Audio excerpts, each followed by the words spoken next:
سنو، اگر سب راستے پر نظر آ رہے ہیں اور تمہارے قدم تہجد کی طرف جا رہے ہیں تو جان لو تمہارے رب نے تہجد کے لیے تمہیں چن لیا ہے۔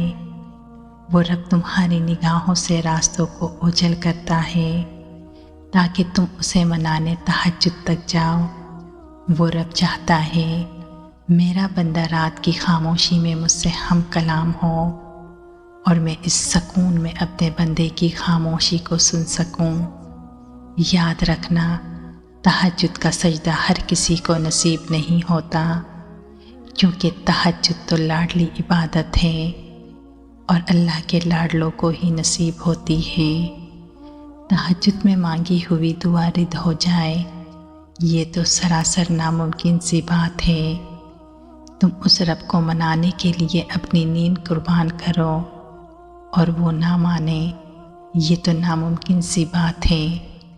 پتہ ہے تہجد کی نماز تو بنائی ہی قبولیت کے لیے ہے، تو اگر کوئی دعا تمہیں تہجد تک لے آئی ہے تو جان لو تمہاری دعاؤں کی قبولیت ہو چکی ہے، کیونکہ جو دعا تم تہجد میں مانگ رہے ہو حقیقت میں تو وہ دعا کب کی قبول ہو چکی ہے۔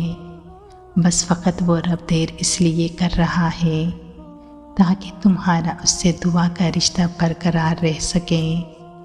تہجد کی نماز تو معجزوں کا ذریعہ ہے۔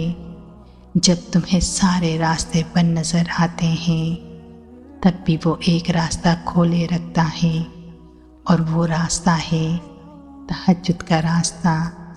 تہجد ہی تمہیں اللہ کے قریب کرنے کا ذریعہ ہوتا ہے۔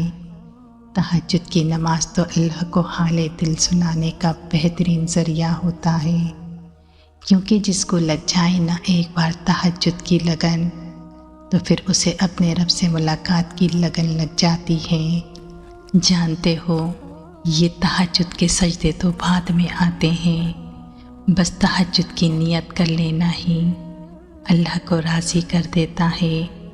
تہجد تو وہ نماز ہے جس کے بارے میں رسول اللہ صلی اللہ علیہ وسلم فرماتے ہیں، تہجد کی نماز کی محض نیت کر لینے کا اتنا اجر ہے کہ اگر کوئی تہجد کی نماز پڑھنے کی نیت کر کے بستر پر لیٹا اور وہ سو گیا کہ کچھ دیر بعد اٹھ کر پڑھوں گا، لیکن اس کی نیند نہ ٹوٹ سکی، تو اس کے لیے صرف اس نیت کر لینے کا ثواب ادا کی ہوئی نماز جتنا ہوگا۔ جس نماز کی بس نیت کر لینے کا اتنا بڑا اجر ہے، تو پھر سوچو تمہارے تہجد کے سجدے کیا کچھ کر سکتے ہیں۔ یہ ادھورے قصے تو اللہ نے تہجد کے لیے ہی چھوڑے ہوتے ہیں تاکہ تم آؤ، اسے مناؤ اور اپنی مرادیں پا جاؤ۔ پتہ ہے جب تم وقت تہجد اپنی نیند ترک کر کے اللہ سے یہ کہنے کے لیے سجدہ ریز ہوتے ہو کہ یا اللہ مجھے تجھ سے محبت ہو گئی ہے، تو جانتے ہو اللہ بھی پلٹ کر فرماتا ہے کہ اے میرے بندے، مجھے تو تجھ سے بھی زیادہ تجھ سے محبت ہے۔ پھر اس رب کی محبت ہی تمہیں ان ساری دعاؤں کی قبولیت کے طور پر وہ سب مل جاتی ہے جس کے بارے میں صرف تم سوچ رہے ہوتے ہو۔